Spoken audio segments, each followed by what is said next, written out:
আমরা কিন্তু উমামাকেও বেশ কয়েকবার দেখেছি সে সচিবালয়ে ঘুরছে। তো ধরেন সচিবালয়ে সে কি করতো, সচিবালয়ে তার কি কাজ ছিল? সে কি কোনো পলিসি মেকিং এ ছিল, কোনো কমিশনের মেম্বার ছিল, কোনো কমিটিতে ছিল?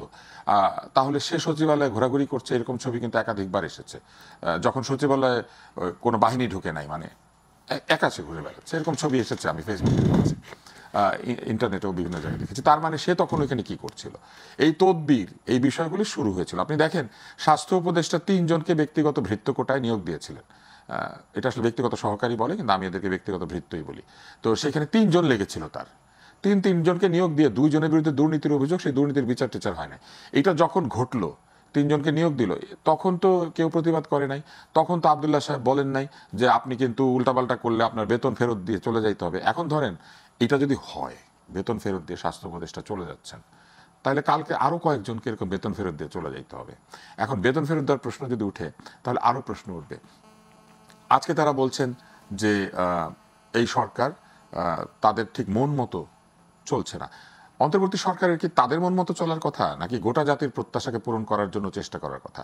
অন্তর্বর্তী সরকারের কি কোনো একটি দলকে খুশি করার কথা, নাকি গোটা জাতির যে খুশি হওয়ার বিষয়টা সেই দিকে নজর দেওয়ার কথা? কিন্তু তাদের স্টেক তো এটার মধ্যে বেশি, কারণ হচ্ছে তারা এই সরকারকে নিজেরা পছন্দ করেছিলেন। না, তারা যাকে পছন্দ করেছিলেন, মাত্র 11 মাসে হানিমুন শেষ হয়ে ঝগড়াঝাটি হয়ে এখন একটা ডিভোর্সের পর্যায়ে চলে যাচ্ছে, এবং সেইখানে দেনমোহরের টাকা ফেরত দিয়া চলে যেতে হবে। ব্যাপারটা কি এরকম? মানে আমি দেনমোহরের টাকা আপনি দিয়েছিলাম, এটা ফেরত দিয়ে দেন, মানে বেতন ফেরত দেন, এটা কি ঠিক হচ্ছে? এই যে অবস্থাটা তৈরি হচ্ছে, এতে করে জনগণের মধ্যে হতাশা তৈরি হচ্ছে। অভ্যুত্থানের যে স্পিরিট, সেইটা অর্জন করার চাইতে ব্যক্তিগত লাভালাভের বিষয়ে তাদের মনোযোগ বেড়ে গিয়েছে। কে এমপি হবেন, কে মিনিস্টার হবেন, কে ভবিষ্যতে প্রধানমন্ত্রী, কে কিছু পয়সা করি বানাবেন, কে দলের মধ্যে বেশ কিছু পাবেন, এগুলো নিয়ে তাদের মধ্যে নানান দ্বন্দ্ব সংঘাত তৈরি হয়েছে। এবং সেই দ্বন্দ্ব সংঘাতের ফলেই নানান ধরনের বিষয় উঠে আসছে।